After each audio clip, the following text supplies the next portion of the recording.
নমস্কার। প্রভাত চৌধুরী সম্পাদিত পোস্টমডার্ন বাংলা কবিতার সংকলনটি থেকে আমরা কবিতা পাঠ করছিলাম। পঞ্চম পর্ব অবধি কবিতা পাঠ পড়া হয়েছে। কবিদের নাম যেভাবে এই সংকলনে সাজানো আছে বর্ণানুক্রমিকভাবে, সেইভাবে র পর্যন্ত আমরা আগের দিন কবিতা পাঠ করেছি, রুদ্রকিংশুক পর্যন্ত। আজকে আমরা তালবস্য দিয়ে শুরু করব। তালিবস্যয়ে শক্তি সেনগুপ্ত। শক্তি সেনগুপ্ত দিয়ে আমরা এরপরে যে কয়েকজন কবি আছেন প্রত্যেকেরই একটি করে কবিতা পাঠ করব। দেখা যাক আজকে আমরা এই পোস্টমডার্ন কবিতার পাঠ পর্ব শেষ করতে পারি কিনা। প্রাথমিক পাঠ পর্ব, এরপরে আবার অন্য প্রস্তুতি আছে, অন্য পরিকল্পনা আছে। শক্তি সেনগুপ্ত। ঘরপালা। ঘরপালা। প্রথমত ডাইনের বলদ বাঁয়ের বলদ থেকে কমজোরি হয়। তার উপর যদি তার গলায় একজোড়া ঘণ্টা বাঁধা থাকে তবে বেশ বোঝা যায় কত দূরে গাড়ি আর কত দূরে বঙ্কু বিহারী। তখন চাষির বউ আটুপাটু ধান ঝাড়া আখাম্বা কপাট খুলে হিঁচড়ে টেনে পাটতন্তু ফাঁক করে খুলে ফেলে দড়ি। তৎক্ষণাৎ বঙ্কুবিহারী সদর দরজা খুলে দেখে তার ঘরপালা ষাঁড় তাকেই গুঁতোতে আসছে। এরকম কেলেঙ্কারি আমাদের জীবনেও ঘটে। আমাদেরই পোষা রীতি আমাদের ফেলে সংকটে।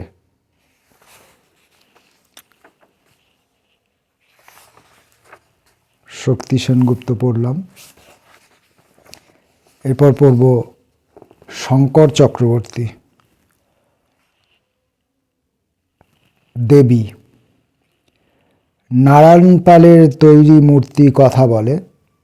পথচারী খড় ও মাটির মণ্ড দেখে দাঁড়ায় মুহূর্ত, তবু না হওয়া দেবীর সঙ্গে তার দৃষ্টি বিনিময় হয় না তখনও। আত্মঘাতী পথচারী শিউলি কুড়োয় হাসে, কাকে দেবে দিবস যামিনী। দেবীরা তখন ল্যাকমে, ঘাম তেল ও সন্দীপ মেখে নিতে ব্যস্ত। শাড়ি নিয়ে কাড়াকাড়ি, চিরন্তনী গয়না সাজঘরে স্তূপীকৃত। আরও একটু উজ্জীবিত হও পথচারী, নির্লিপ্ত থেকো না। সবাই জেনেছে আজ অসূর্ত উপলক্ষ মাত্র। নন্দিনীরা লঙ্গরখানায় বসে কলাপাতা ছিঁড়ে আজ সে অভিমানিনী প্রিয়তমা। খিচুড়ির গন্ধ শুঁকে দেখে লুটেরার দল ভিড়েছে ক্রমাগত। মুগ্ধ পথচারী আরও দেখো, দেখে যাও। পড়লাম শঙ্কর চক্রবর্তী পোস্টমডার্ন বাংলা কবিতা। এরপর পড়ব শর্মী পাণ্ডে। শর্মী পাণ্ডের কবিতার নামের পরিবর্তে আছে তারিখ 1-11-29 এবং কবিতাগুলি সংখ্যার দ্বারা চিহ্নিত 1, 2, 3, 4, 5। আমি 4 নম্বর কবিতাটি পড়ব। ভাগ্যিস এখনো তোমায় ছোঁয়া যায় নির্বিকার, ছুঁয়ে ফেলে সরিয়ে নেওয়া যায় হাত। স্পর্শ থেকে লেগে থাকা তারগুলো জুড়ে থাকে আঠার মতো। আগুলের নখ উপড়িয়ে টানলেও আঠারা জায়গা ছাড়ে না এক ফোঁটাও। এই যে পিলার অথবা গিটারের তারের মতো অজস্র জঙ্গল আমাদের ছোঁয়ার ভেতর জুড়ে। এই যে ছপছপ দানারা পথ হারিয়ে ঘুরছে তোমার থেকে আমাতে, অথবা প্রাচীন দুপুরের প্রেতাত্মারা সব ঠিক এখনই পাঁজরার সেই হাড়ের ভেতর পিন দিয়ে ঠুকে দিচ্ছে রঙিন বেলুন আমাদের উৎসবে। এরপর পড়ব শান্তনু বন্দ্যোপাধ্যায়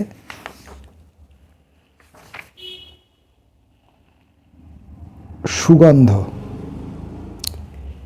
কি একটা অজানা স্টেশনে চান করা হলো খুব, শীতল ঝর্ণার মতো জল, হোসপাইপ খুলে ট্রেনের গা বরাবর। কি যেন না স্টেশন, নাম মনে নেই, অথবা মনে রাখবার কথা ভুলে গেছি। মনে আছে স্নান, পরিষ্কার সাবান মাখার কথা, ফেনার বুদবুদ, চেপে রাখা ইচ্ছে, লজ্জাহীন স্নান। তীব্র গতিও বেশ আত্মীয়তা এনে দেয়। ট্রেনের ভেতর আমাদেরও গতি বাড়ে কমে, আর অজান্তে স্বার্থহীন কিছু আত্মীয়তা গড়ে ওঠে।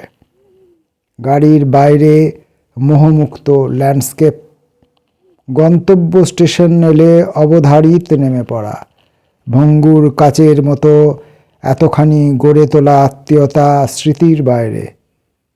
মনে থাকে স্নান, অদ্ভুত শীতল ঝর্ণার মতো জলে।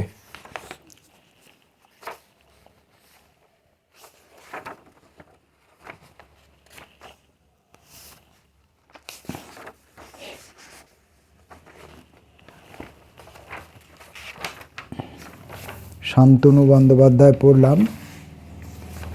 এরপর পড়ব শুভঙ্কর দাস। শুভঙ্কর দাসের দূরত্ব 2।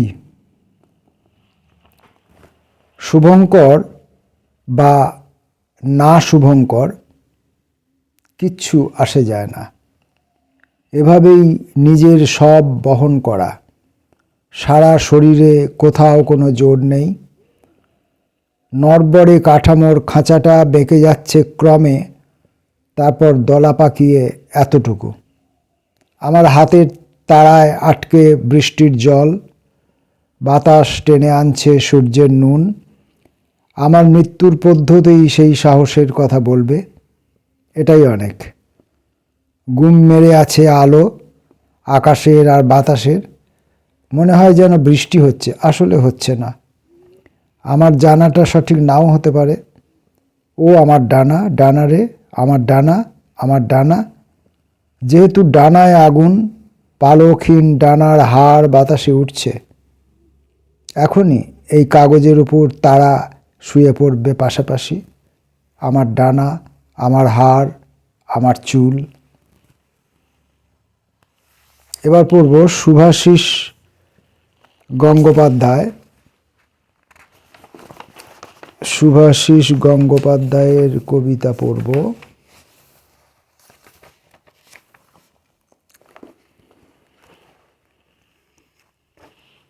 নিবিড়। আমি সুন্দরের থেকে সবুজ একটি পাতা ধার করলাম। আমি অসুন্দরের থেকেও সবুজ একটি পাতা ধার করলাম। এই দুটি পাতার কোনটি বেশি কাজে আসবে, এরকম একটি ধারণা মাথায় আসতেই আমি চুলচেরা বিচার শুরু করলাম পাতা দুটির রঙের ঘনত্ব নিয়ে। একদৃষ্টে পাতা দুটির দিকে তাকিয়ে থাকতে থাকতে স্পষ্টত দেখা গেল দুটি পাতার থেকে দুটি তীব্র শিকড় একত্রিত একটি উজ্জ্বল তীরের মতন, আর আমার দুই ভ্রুর মাঝখান দিয়ে আমূল হৃৎপিণ্ডে পৌঁছে গেল। অথচ সেই শিকড়ের উৎসকাল থেকে আমি বিশাল এক দূরবীনে চোখ রেখে মৃত নক্ষত্র সন্ধানে ব্যবচ্ছেদ করে চলেছি তাবৎ ছায়াপথ। শুভাশিস গঙ্গোপাধ্যায়।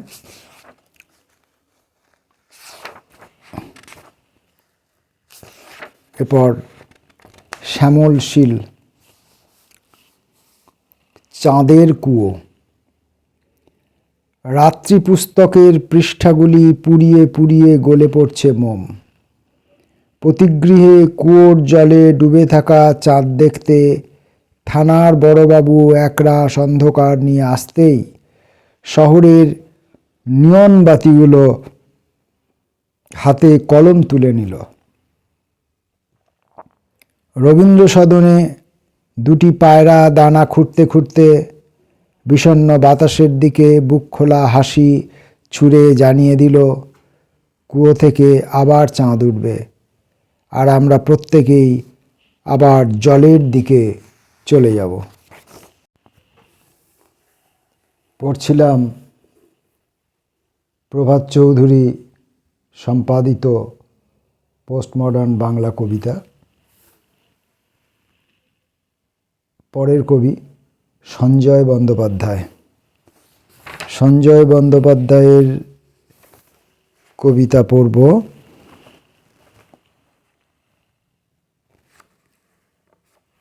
বিনির্মাণ খেলা। কবি কালীকৃষ্ণ গুহর কবিতার কাকের সঙ্গে শিল্পী শুভা প্রসন্নের ক্যানভাসের কাক 1:1 অনুপাতে মেশানোয় রং বেরঙের যে মহিমাময় কাকদের জন্ম হয়, পদার্থবিজ্ঞানের ভাষায় তাদের যৌগিক কাক বলা যেতে পারে। তন্ত্র সাধনের যৌগিক ক্রিয়াকর্মের বিন্দু বিসর্গ না জানলেও এসব কাকেরা যৌগিক পদার্থের মতোই উৎস উপাদানের জাত ধর্মের তোয়াক্কা না করে সম্পূর্ণ নতুন এক ধর্মে দীক্ষিত হয়। আমার এই সব কবিতা উদাসী ক্যানভাস বিমুখ কাকেরা বড় বর্ণান্তর প্রিয়। আমার এই সব কবিতা উদাসী ক্যানভাস বিমুখ কাকেরা বড় বর্ণান্তর প্রিয়। আর কোনো কোনো বৃষ্টি ভেজা রহস্য গোধূলিতে এদের শরীর থেকে নিউটনের বর্ণ চাকতির 7টি রং একে একে বিচ্ছুরিত হতে দেখা যায়। আশ্চর্যের ব্যাপার, এই রং যতই বেগুনি থেকে সবুজ ছুঁয়ে লালের দিকে যেতে থাকে, ততই ওদের ওষ্ঠে সা থেকে নি অভিমুখে 7টি সুরের মোহময় খেলা জমে ওঠে। এইরকমই কোনো মন কেমন রঙের খেলায় পাড়ার মুখচোরা রোগা কাকটির চিরচেনা রূপটি থেকে শিরাস মেঘের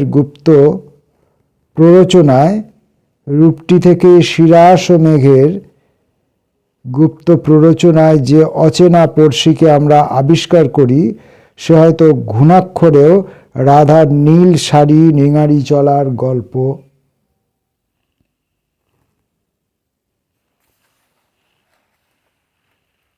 পড়লাম। সঞ্জয় বন্দ্যোপাধ্যায়।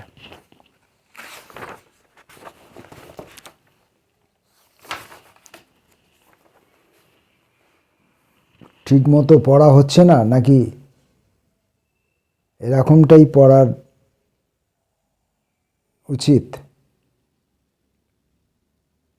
আমি নিশ্চিত নই। পরের কবি সন্দীপ বিশ্বাস। আমার ওর কবিতা।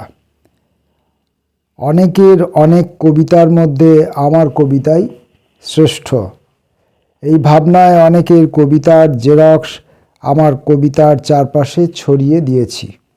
দেখছি তাদের সাইজ, লাইন বিন্যাস, অক্ষরের কুটকচাল, বিষয় বক্তব্য এদের একটা দিক, বিষয়হীনতাও ফেলবার নয়। আমি এদের কাউকে পুরুষ, কাউকে মেয়ে, কেউ প্রাকৃত, কেউ কিছু নয়, শুধুই অবস্থান, এইভাবে দেখলাম। দলের মধ্যে থেকে কে যে কখন উঠে গেছে জানতে পারিনি, শুধুই তাদের অতীত এখানে দাঁড়িয়ে। এর থেকে আমি নিম্নরূপ সিদ্ধান্তে পৌঁছালাম: কবিতা তার জাতিসত্তার একক, কবিতার জন্য কবিতাই সজ্জন, তার সংঘপ্রিয়তা কবির অভিমান, কবিতার জন্য কবির অভিষেক, আজ কাল পরশু জীবনের প্রতিটি টুকরো। আমার কবিতা, ওর কবিতা, এসব কিছু নয়। সন্দীপ বিশ্বাস। জানি না তিনি এখনও এই বিশ্বাসে অটল আছেন কিনা। পোস্টমডার্ন কবিতা পড়ছি। এরপর পড়ব সমরেন্দ্র রায়। সমরেন্দ্র রায়ের বাঁচাশীলতায় শিরোনাম, কিন্তু ওই একই শিরোনামে 6খানা কবিতা আছে, ফলে আমাকে একটিই পড়তে হবে এবং প্রথমটি আমি পড়ব। ওখানে সুখ, ওখানে সুখ অনুভবে অতিষ্ঠ, বৃষ্টিরা এসে গেলে অসংলগ্ন, মৃত আবাস স্থির কাঁদে পর্ণকুটির, এখানে নাচে হাড় গিলে ভোরের শিশু, তাদের মায়েরা বৃষ্টি ঘামে রুটি সেঁকে উচ্ছিষ্ট খায়, এও এক সুখ অভাবনীয়। তা বলে মাঝি দল হাল ছাড়বে? নীরব ছিল কি পাতাদের ঝিরঝির গান? কেননা আকাশ ভাঙেনি। আমাদের উত্তরকাল দুচোখে আদিগন্ত নীল মেখে নেবে, আর মাটি থেকে বিচ্ছিন্ন হয়ে দেখবে প্রতিটি নদী যৌবন হারিয়েছে। তথাপিও শতাব্দী তীর জুড়ে ঘনীভূত নিকষ মেঘ, রক্ত ঝরে ঝরে মন্থর আলোর মতন। সমরেন্দ্র রায়।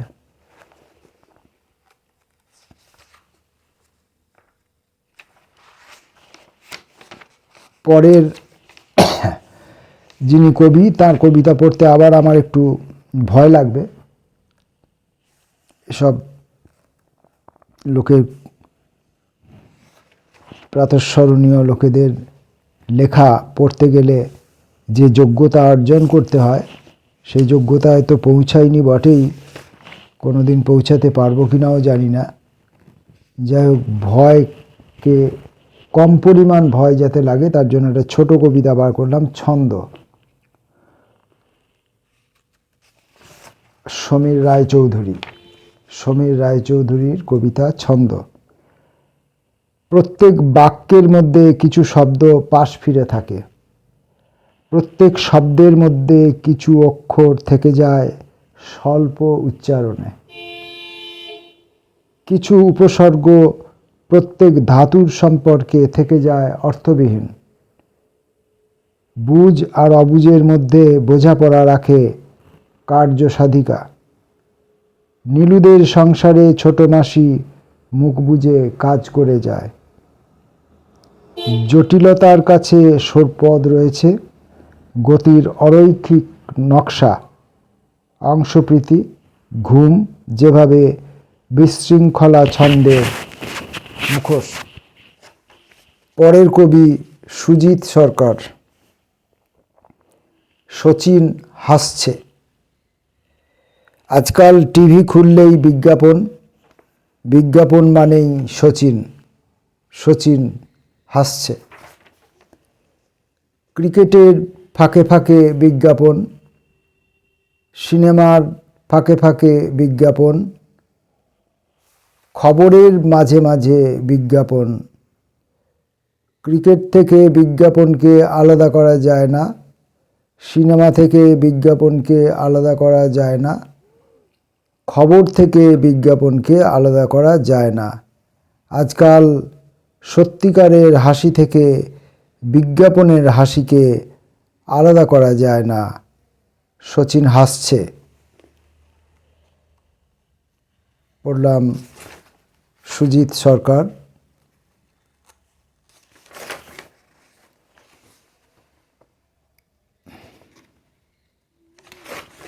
পরের কবির নাম সুবীর ঘোষ।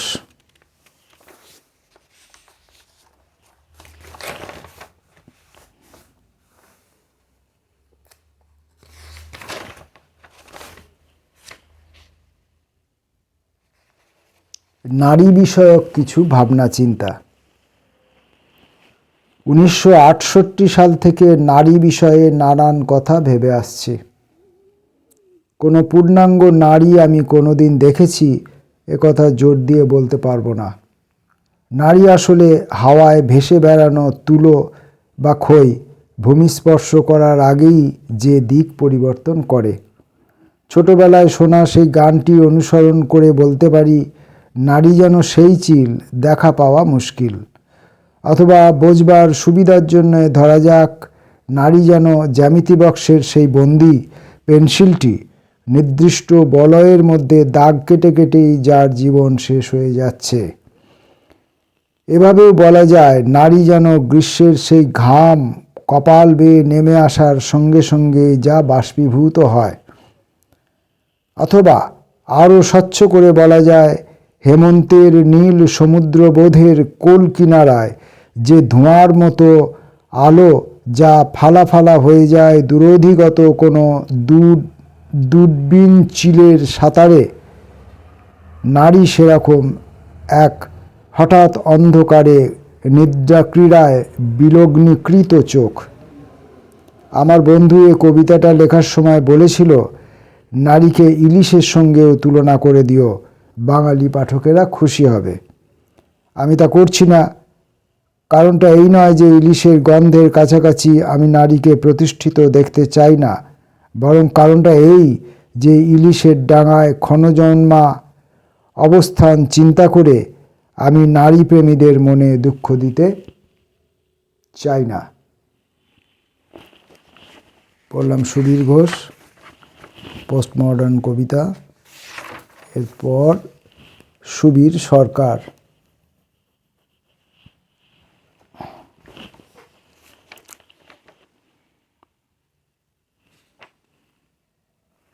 এবং একজন শিকারীর মৃত্যু হলে।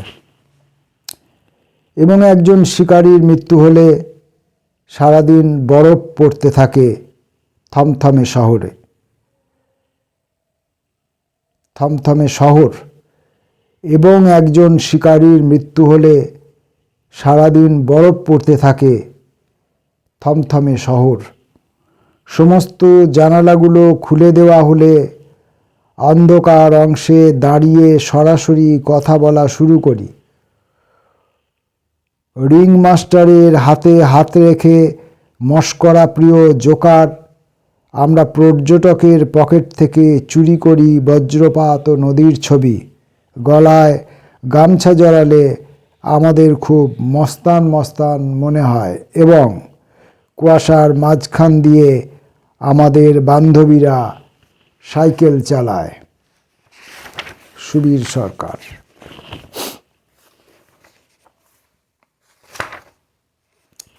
সুব্রত চেল।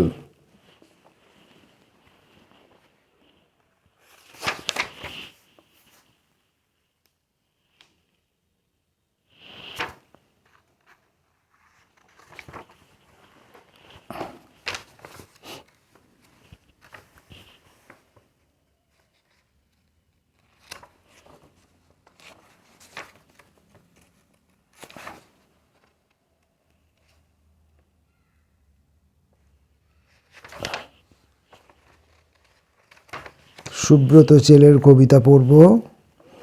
আমার বন্ধু বিশেষ, দীর্ঘদিন তার সঙ্গে কোনো যোগাযোগ নেই। প্রথম কবিতাটি আছে ভালোবাসা কিংবা বেদনা।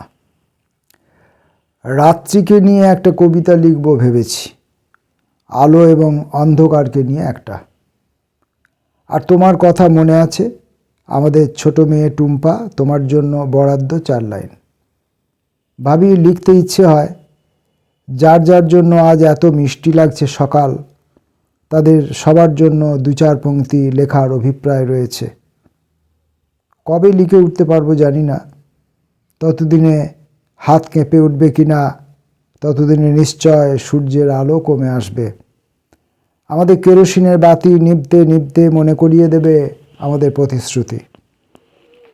তখন কি যে লিখব কবিতা, তখনও কি সাদা পাতা আর ঝর্ণা কলমকে নির্জনে ডেকে নিয়ে বলতে পারবো সেই না লেখা কবিতাগুলোর কথা। আমাদের সংসারে বড় হয়ে যাবে ছেলেমেয়েরা, ততদিনে দুঃখ দারিদ্র্যগুলো আসন পেতে বসে পড়বে। তখন যে যার নিজের জায়গায়। সেসব অনেক দিন পরের ঘটনা। আমাদের হৃদয় চিত্ত দুর্বল হয়ে আসবে একটু একটু করে। তখন কি মনে পড়বে সবার কথা? কেউ কেউ মরা পাতার আড়ালে লুকিয়ে মিটমিট করে হাসবে, আমি দেখতে পাবো না।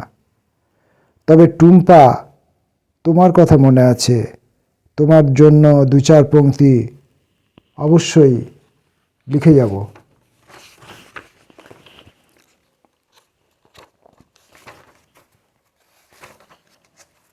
এরপর সুমিতেশ সরকার, বেঙ্গল ফটো স্টোর্স। আজ 20 ফাল্গুন 1407, ছবি তোলাতে গিয়েছিলাম সাদা কালো নিজের passport size. Bengal photo stores, শোকেশে রবীন্দ্রনাথ, ইন্দিরা গান্ধী ও সাই বাবা পাশাপাশি, এবং জুহি চাওলা জুলফিকালার মেকআপ তুলছেন। আরে পাশে দাঁড়িয়ে ওটাকে, অনেকটা আমাদের রাম ব্রিজের মতো। তিকরামবাজ জুলজুলে, না রাম ব্রিজ নয়, অন্য কেউ। এপাশে বিধান সরণি, ওপারে কীর্তিমিত্র লেন। যদিও কীর্তিমিত্রকে ছিলেন আমি জানি না, আর জেনেই বা কী লাভ। জেনিথ গ্লাসনস্তের আগের মডেল, 3 কপি, 25 টাকা, পরশু ডেলিভারি। শুধু ঘাটটা একটু সোজা রাখুন, মুখটা আরেকটু বাঁ দিকে, আরেকটু, হ্যাঁ নড়বেন না, ক্যামেরার দিকে তাকান, হ্যাঁ হ্যাঁ ঠিক আছে। সুমিতেশ সরকার।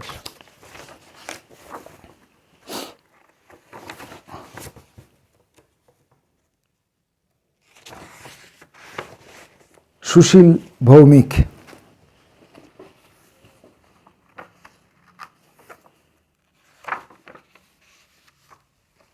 কবি। কোনো কবির জন্য মোটে একটি কবিতা তাকে নতুন স্পর্শ দিতে পারে। আজগুবি শহরের গল্পে কিসের গন্ধ? মৃত কুকুর না মানুষ, আমাদের কোনো গল্প গান নেই, কেবল পাগলামির পৃষ্ঠা, কেবল অ্যাস্ট্রের ফাঁপানো পেটের অলৌকিক গন্ধে রজনীগন্ধা, ফাঁকা আকাশের নিচে তারাহীন ঈশ্বরহীন গিলোটিনে ক্রম অবনতির পালাগান। আমি আজকাল নৌকা ভাষায় ভাষাহীন রাজ অন্তঃপুরে।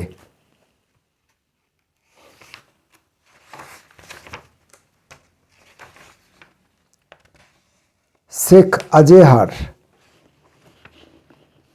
শেখ আজেহার বাজার বিচিত্রা। বাজার ঘেঁষা পানগুমটির পাশে হেঁটে যাচ্ছিল নুড আর ন্যাকেডের তর্করা। রজনীগন্ধার টাটকা মালা জড়ানো কোল্ড ড্রিঙ্কসের 1.5 লিটারি বোতল বাঁদিকের গলিতে ঢিল ছোঁড়া, দূরত্বে পানের রসে জবজবে কজরা ঠোঁট। বাতিল হাওয়াই চপ্পলের সাবধানী শব্দরা পাশিখানার গা থেকে বেনামি আলখাল্লাটা খুলে আনতেই মেছো বাজারের আটচালা থেকে রাস্তায় নেমে এলো ঝকঝকে ধারালো আঁশবটির বেশ কিছু অহিংস ফলা, অথচ বাজারের কোনো ছাপাখানা থেকেই কৌটো নাড়ার কোনো শব্দ তখনও ছাপা হয়নি।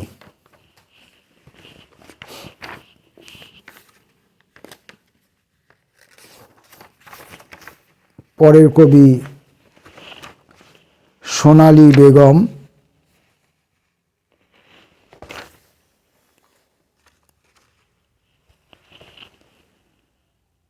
সোনালী বেগমের কবিতা ব্যঙ্গমা ব্যঙ্গমী। কত মেয়ে যে আছে ঘরণী হওয়ার সাধে বাবার ঘর ছাড়ে। সময় বয়ে যায়, নদী চুলে বিষম পাক এলে অনুভব জড়ো হয় ধীরে ধীরে। আকাশ জুড়ে উঁচু নিচু মেঘের ছড়াছড়ি, কখনো রোদ কখনো বৃষ্টি। রামধনুর সমাবেশে 2টি হাত ও পা, সমস্ত জড়তা ছাড়িয়ে উড়ে যেতে থাকে 7 সমুদ্র 13 নদী পার। হয়তো রূপকথার রাজকুমার নেই সেই রাজকুমারী, তবুও মনে হয় কোথাও ব্যঙ্গমা ব্যঙ্গমী অলস ভালোবাসায় জড়িয়ে ধরছে পরস্পরকে, আর চুম্বনগুলি ফুল হয়ে শাখায় শাখায় ছড়িয়ে পড়ছে।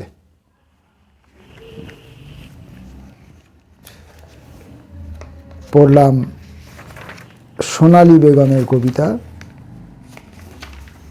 এরপরে সৌমিত্র রায়,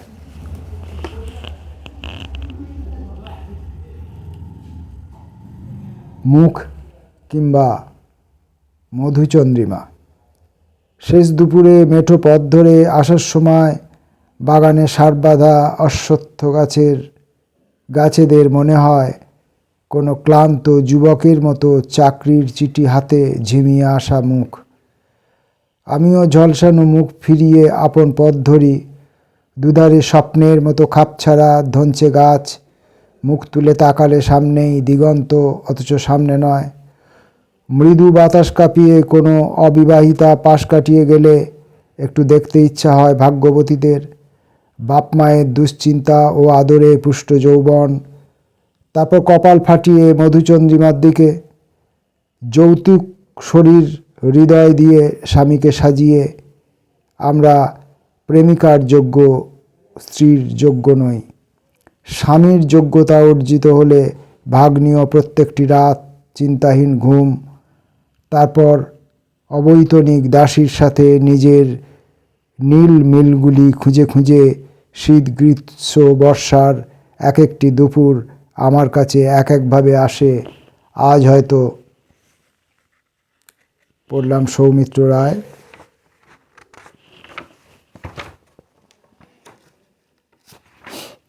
এরপর সৌমেন চট্টোপাধ্যায়, প্রসঙ্গ পোস্টমডার্ন বিড়ালের সন্ধানে।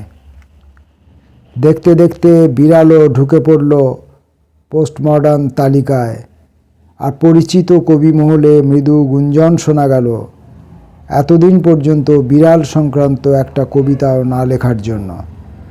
তবে তরুণ কবিরা এবার হয়তো সিরিজ লিখতে শুরু করবেন, আর অপেক্ষা করবেন তাদের লেখা কবিতাটি কখন ঢুকে পড়ে দু মলাটের ভেতর।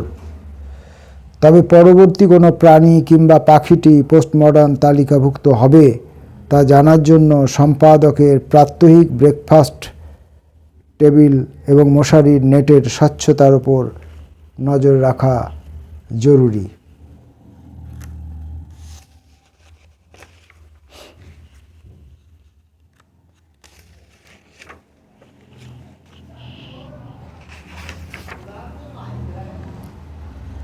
সৌমেন চট্টোপাধ্যায়ের কবিতায় যেহেতু বিড়াল ছিল, তাহলে হিমাদ্রি শেখর দত্তের কবিতাতেও বিড়াল কেমন আছে দেখি। ম্যাও।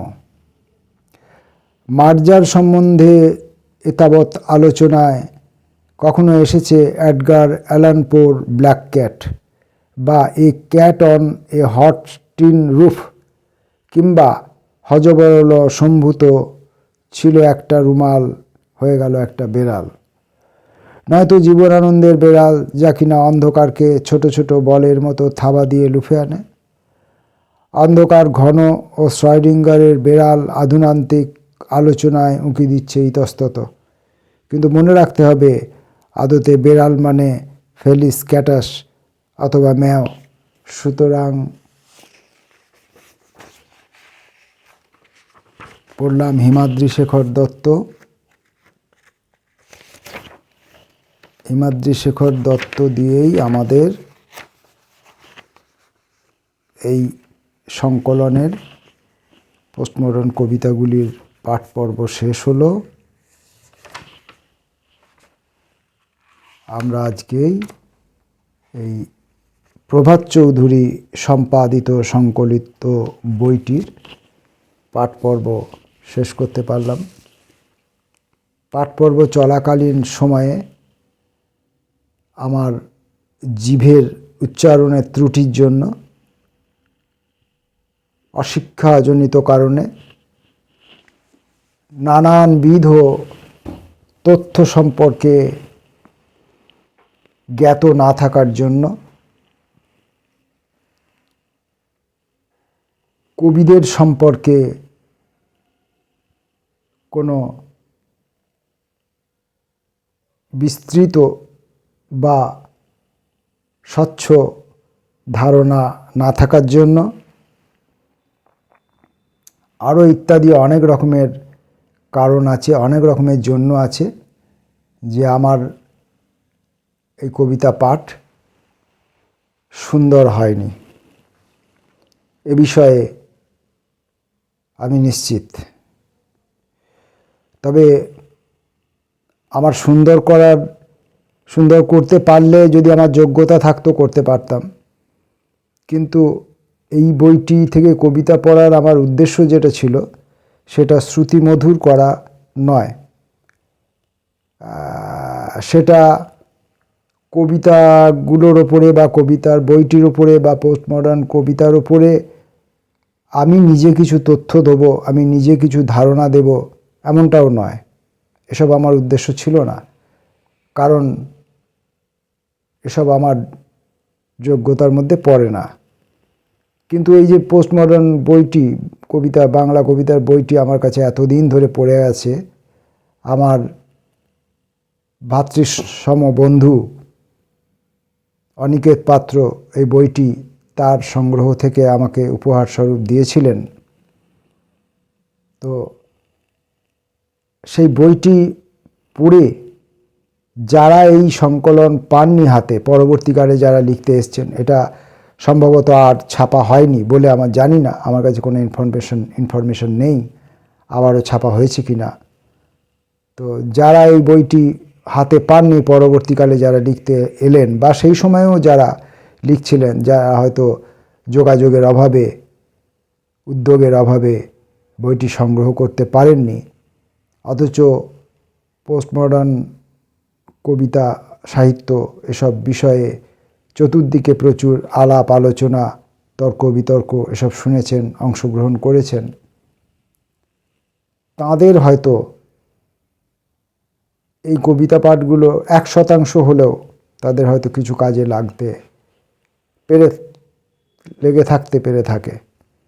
থাকতে পারে বলে আমার মনে হচ্ছে। একটু ক্ষীণ আশা তো রাখতেই হয়। নিজের কাজের প্রতি সামান্য একটুও যদি আমি বিশ্বাসী না হই, তাহলে আমি কাজটা চালিয়ে যাব কি করে? এত বড় একটা বই, কত পৃষ্ঠার বই শুরুতে বলেছিলাম কত পৃষ্ঠার বই, 526 পৃষ্ঠার নেট, আগে পেছু বাদ দিয়ে নেট 526 পৃষ্ঠার একটা বই। তার থেকে আমি প্রত্যেক কবির থেকে, মানে শতাধিক কবির থেকে একটি করে কবিতা যদি আমি পড়ে থাকি, তাহলে আমি 5-6টি পর্বের মধ্যে 100খানা কবিতা পড়লাম। এখন এই 100খানা কবিতা পাঠের মধ্য থেকে যদি একটি লাইনও কাউকে স্পর্শ করে থাকে, কাউকে চিন্তিত করে থাকে, তাহলে আমি এই যে কবিতাগুলো পড়লাম, এটার একটা ন্যূনতম সার্থকতা আমি পেলাম বলে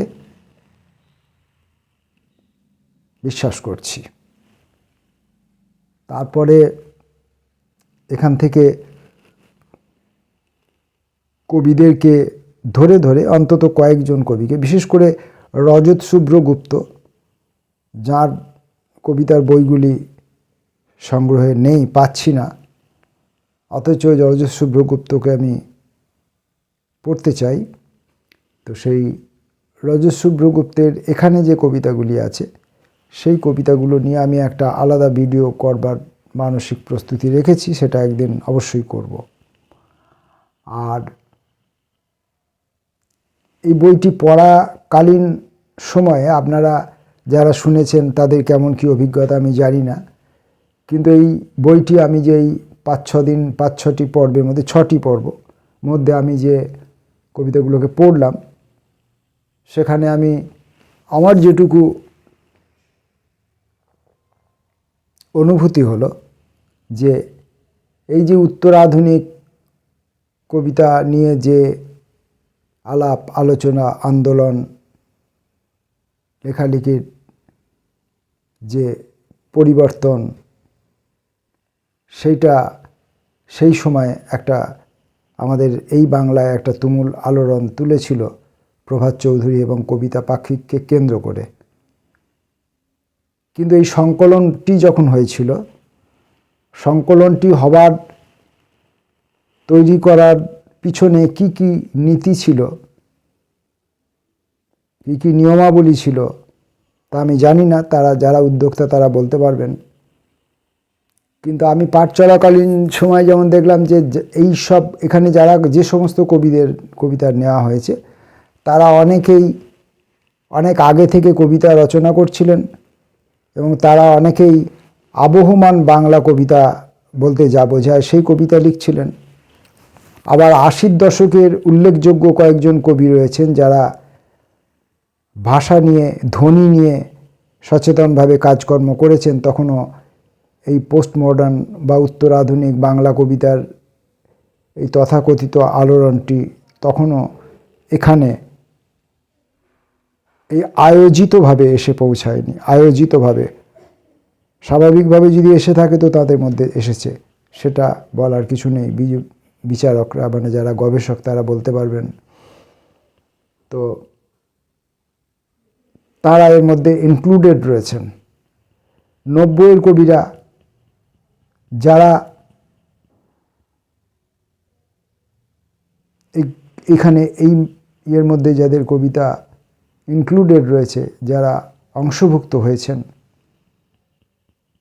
তারাও এই আন্দোলনের জন্যে নিজেদেরকে কতটা পরিবর্তন করেছিলেন, নাকি শুধুমাত্র এই সংকলনটিতে অংশগ্রহণ করার জন্য কিছু লেখা দিয়েছিলেন, সেটার একটা প্রশ্ন থেকে যাবে।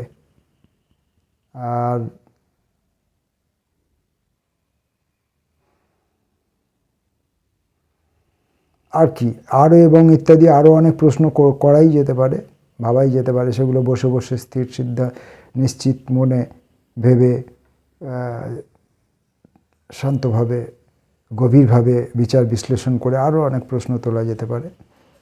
কিন্তু এত বড় একটা কাজ যে প্রভাত চৌধুরী করেছিলেন, এই যে বাংলার বিভিন্ন কবির একটা ডকুমেন্টেশন রয়ে গেল, সেই সময়ের কবিদের কবিতার একটা ডকুমেন্টেশন বাংলা কবিতায় রয়ে গেল, এটা একটা খুব গুরুত্বপূর্ণ কাজ। কারা কারা এই ডকুমেন্টেশনের মধ্যে, এই সংকলনটির মধ্যে অন্তর্ভুক্ত হলেন, কি কারণে তারা অন্তর্ভুক্ত হলেন, আর যারা যারা অন্তর্ভুক্ত হননি কি কারণে তাদের অন্তর্ভুক্ত হলেন না, সেইটা একটা গবেষণার বিষয় হয়ে থেকে যাবে যদি ভবিষ্যতে কেউ এ বিষয়ে গবেষণা করতে আসেন। এইসব ভাবনা চিন্তা আমার মনের মধ্যে কাজ করেছে।